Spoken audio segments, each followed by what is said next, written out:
नमस्ते दोस्तों, आपका स्वागत है मेरी चैनल पे स्टॉक मार्केट ऑफ इंडिया में। अगर आपने मेरी चैनल को सब्सक्राइब नहीं किया है तो जाके सब्सक्राइब करें।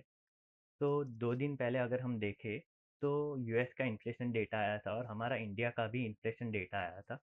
तो वो जो डेटा आया था वो क्या बयां करता है वो हम चेक करेंगे। तो इन्फ्लेशन जितना ज़्यादा होगा अगर हम चेक करें तो इन्फ्लेशन जितना भी ज़्यादा होगा उतना ही हमारी इकोनॉमी के लिए ख़राब होता है। तो इन्फ्लेशन कम होना चाहिए। तो जो यूएस का इन्फ्लेशन डेटा आया था वो कैसा है वो चेक करते हैं। तो यहाँ पे अगर हम देखें तो यूएस का जो इन्फ्लेशन डेटा आया था उनका जो फोरकास्ट था वहाँ पे उनका फोरकास्ट था 2.9% आएगा और एक्चुअल में उनका वही डेटा आया है 2.9%। जो वो सितंबर में बता रहे हैं सितंबर 11 को आया था। तो ये जो डेटा है वो कब का है, अगस्त का है जो ये मंथ आता है। जैसे सितंबर का डेटा अब अक्टूबर में आएगा तो वैसे ही जो अगस्त का डेटा है वो सितंबर में आया है। तो ये जो डेटा आया है वो मार्केट को कैसा लगा है, जो यूएस का मार्केट है उनको कैसा लगा है। तो वो मार्केट में अगर हम देखें तो ये जो मार्केट का डेटा आया था वो बहुत ही अच्छा आया था जिसके कारण यहाँ पे वो मार्केट ने रन अप दिया। अगर हम पास्ट ईयर 1 ईयर में भी देखें तो जो इनका ट्रेंड है वो अप ट्रेंड में ही है। डो जोन्स जो है यूएस का मार्केट है वो अप ट्रेंड में ही जा रहा है। वैसे ही अगर हम देखें तो इंडिया का भी इन्फ्लेशन का डेटा आया था।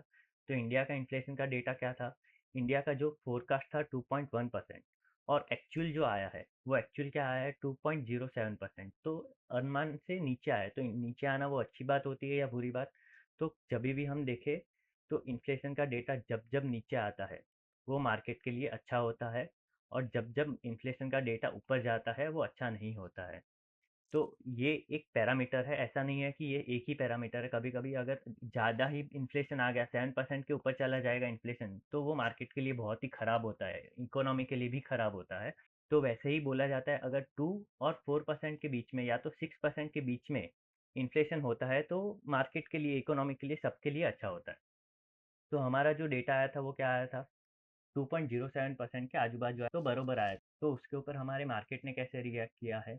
तो अगर हम यहाँ पे निफ्टी 50 देखें तो जिस दिन हमारा डेटा आया था वो दिन यहाँ पे स्टेबल रहा था, मतलब उसने ज़्यादा रनअप भी नहीं दिया था क्योंकि लिए यहाँ पे बहुत सारे अदर कंसर्न्स है जो हमें एड्रेस करने हैं। बट मार्केट ने जो इन्फ्लेशन की डेटा है उसके ऊपर ज़्यादा रिएक्ट नहीं किया, मतलब इन्फ्लेशन का डेटा मार्केट को प्रॉपर लगा है, इन्वेस्टर को प्रॉपर लगा है। और मार्केट यहाँ पे 25,000 के नीचे ही क्लोज हो रहा था 2 दिन से। यहाँ पे मार्केट ने 25,000 के ऊपर थोड़ा सा वो टिक रहा था। अगर हम देखें प्रीवियस 5 डेज में भी देखें तो मार्केट 24,900 25,000 टच कर रहा था और बार बार नीचे आ रहा था। बट जब इन्फ्लेशन का डेटा आया तो मार्केट ने फाइनली 25,000 को सपोर्ट दिया है, 25,000 के ऊपर वो उसने सपोर्ट लिया है। तो अब मंडे को देखना है कि मार्केट और कैसा कर सकता है। देन हम नेक्स्ट न्यूज़ के ऊपर देखें तो नेक्स्ट न्यूज़ क्या है, एक स्टॉक है जो बायबैक दे रहा है। वो बायबैक के चलते वो स्टॉक अभी हाल फिलहाल में बहुत ही फेमस हुआ है। तो बायबैक क्या होता है, तो जब कंपनी अपने ही शेयर मार्केट से उठाती है उसको बायबैक कहते हैं। तो वो बायबैक किस प्रकार के होते हैं, तो वो बायबैक दो प्रकार के होते हैं, टेंडर रूट से होता है और ओपन मार्केट रूट। अगर ओपन मार्केट रूट है तो यहाँ पे इन्वेस्टर बहुत ही नाराज हो जाता है क्योंकि लिए वो ओपन मार्केट से खुद के शेयर उठाते हैं। वो इन्वेस्टर को भी ज़्यादा बेनिफिशियल नहीं होता, इसके कारण इन्वेस्टर को अच्छा नहीं लगता।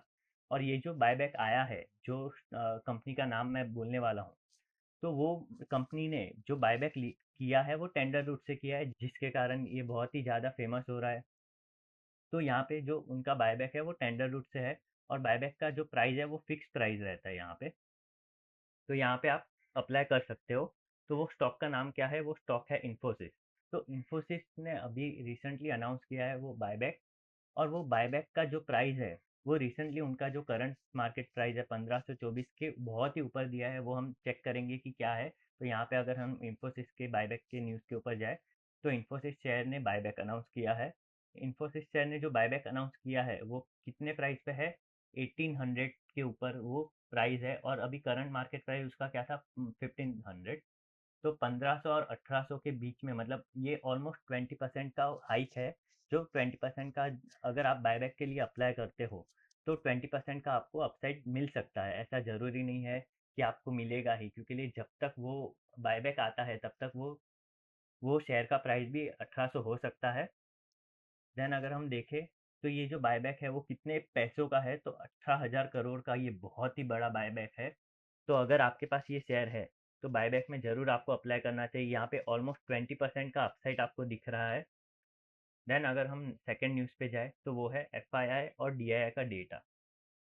तो हमने अगर पास्ट में देखा है, पास्ट 1 मंथ क्या कहूँ मैं, पास्ट ऑलमोस्ट 1 ईयर से एफआईआई और डीआईआई, जैसे कि डीआईआई खरीदते रहते हैं और एफआईआई बेच ही रहे हैं। इंडियन मार्केट में एफआईआई बहुत टाइम से बेच ही रहे हैं। तो यहाँ पे अगर हम 12 सितंबर का डेटा भी देखें तो एफआईआई ने बहुत ही कम क्वांटिटी ली है और उसके सामने डीआईआई ने बहुत ही तगड़ा माल उठाया। तो ऐसे ही हम देखें तो ये मंथ में भी एफआई लगातार सेल कर रहे हैं। तो ये जो कंसिस्टेंसी है, ये बाय करते हैं तो बहुत ही स्मॉल क्वांटिटी का बाय करता है, तो सेल करते हैं तो बहुत ही ज़्यादा क्वांटिटी में सेल करते हैं, जैसे कि 1500 के अराउंड यहाँ पे सेल किया, 1100 के अराउंड सेल किया है। और जब बाय करते हैं तो बहुत ही छोटी क्वांटिटी में बाय करते हैं और लगातार वो बाय नहीं कर रहे हैं। जो लैग है, हमारा मार्केट चल क्यों नहीं रहा है, उसके कारण नहीं चल रहा है कि एफआई भी अगर साथ देंगे तो हमारा मार्केट बहुत ही अच्छे से चलेगा। और अगर हम ये पास्ट ईयर का डेटा भी देखें तो वैसा ही है, लगातार यहाँ पे एफआई जो है सेल बिकवाली करते ही जा रहे हैं। यहाँ पे डीआई बाय करते हैं और एफआई सेल करते हैं। और जब वो बाय करते हैं मार्च अप्रैल, ये देखो जो बाय बाय अमाउंट है वो बहुत ही छोटा है, बहुत ही छोटी क्वांटिटी में बाय करते हैं। और यहाँ पे जुलाई और अगस्त जो करंट मंथ है, सितंबर, उसमें भी सेल चल रहा है, अगस्त में भी सेल था, जुलाई में भी सेल था। तो उनकी जो सेलिंग क्वांटिटी है वो बहुत ही ज़्यादा है। तो ये एफआईआई डीआई जो डेटा है वो बहुत ही वरिंग है, क्योंकि एफआईआई यहाँ पे इंडियन मार्केट में इन्वेस्ट ही नहीं कर रहा है।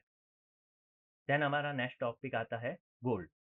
यहाँ पे गोल्ड लगातार बहुत ही अच्छा भाग रहा है, उसने बहुत ही अच्छा रनअप दिया है। तो अगर हम आज का डेटा भी देखें तो गोल्ड ने ऑलमोस्ट 1,12,000 के ऊपर क्लोजिंग दे दी है। लगातार वो एक मंथ का अगर हम डेटा देखें तो उसने 9% 10% जितना रनअप दिया है। अगर पास्ट 1 ईयर देखें तो 1 ईयर में ऑलमोस्ट उसने 50% जितना रनअप दिया है। तो ये कंटिन्यूअस गोल्ड की जो दौड़ है वो चालू ही है, वो रुकने का नाम ही नहीं ले रही है।